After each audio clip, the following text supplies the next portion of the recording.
UAS udah selesai nih, tapi liburnya masih lama. Tanggalnya juga belum tahu kapan. Aku udah rindu pulang ke rumah. Saat libur nanti tiba, aku pulang naik apa ya? Kalau naik kapal, kelamaan di laut keburu habis masa liburnya. Kalau naik bus, kayaknya nggak mungkin juga deh. Kalau naik pesawat, oke sih, tapi worth it gak ya? Paling liburnya juga cuma sebentar. Tapi kalau mikirin soal transportasi, kira-kira kenapa ya masyarakat jarang menggunakan transportasi umum?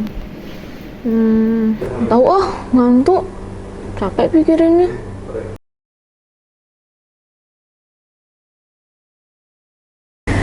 Masalah transportasi, sistem transportasi yang baik menghasilkan kelancaran dalam kegiatannya. Transportasi merupakan sebuah pengetahuan yang telah dikembangkan oleh manusia sejak mereka mengenal hidup menetap. Transportasi pada dasarnya merupakan kegiatan pergerakan atau perpindahan barang dan manusia pada ruang dan suatu waktu melalui moda tertentu dengan menggunakan kendaraan yang digerakkan oleh manusia atau mesin yang tentunya dapat memudahkan manusia dalam beraktivitas sehari-hari. Meski sudah banyak fasilitas transportasi umum yang bisa digunakan, tapi apa alasan beberapa masyarakat masih enggan menggunakannya? Ada banyak alasan beberapa masyarakat lebih memilih menggunakan transportasi pribadi. Yang pertama, ada yang mengatakan bahwa menggunakan transportasi pribadi itu relatif murah. Yang kedua, ada yang bilang kalau fasilitas penunjang transportasi di beberapa tempat itu masih belum terpenuhi, seperti terminal, halte, stasiun, dan juga jarak tempuh menuju lokasi mereka itu juga cukup jauh. Memastikan kondisi alat transportasi tentu bisa meningkatkan kenyamanan daripada transportasi itu sendiri. Aspek kenyamanan ini sangatlah penting. Coba kita bayangkan apabila kita merasa nyaman terhadap seseorang.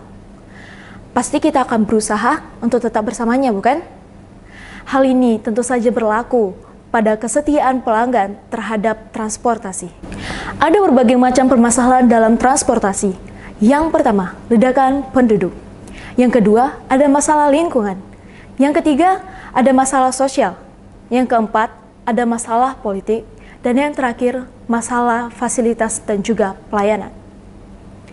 Permasalahan transportasi di Indonesia ini cukup kompleks, karena transportasi merupakan suatu sistem yang saling berkaitan. Maka suatu masalah yang timbul di satu jaringan akan mempengaruhi sistem tersebut. Sebagai calon perwira perhubungan, kita harus bisa membuat rencana untuk mewujudkan transportasi yang efektif dan efisien. Hal ini akan memberikan keuntungan, baik bagi negara maupun bagi pelanggan itu sendiri. Negara mendapat keuntungan dari apa yang kita beri, sementara kita tentu saja mendapatkan kenyamanan dan kecepatan dalam setiap mobilitas yang kita alami. Suatu transportasi yang dikatakan efektif dan efisien jika mampu memenuhi aspek kenyamanan, kecepatan, keamanan, kemudahan akses, dan tarif yang terjangkau.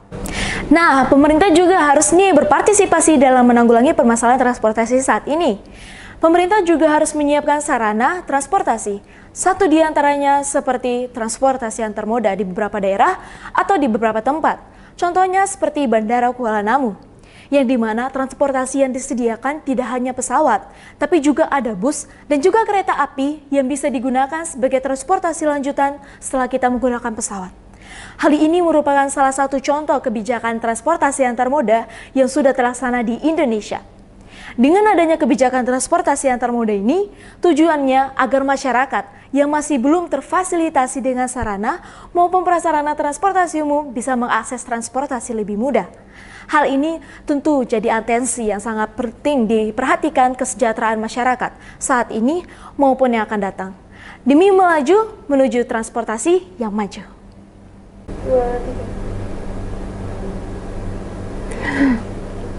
It was just a dream. Kira-kira pemerintah bisa nggak ya merealisasikannya?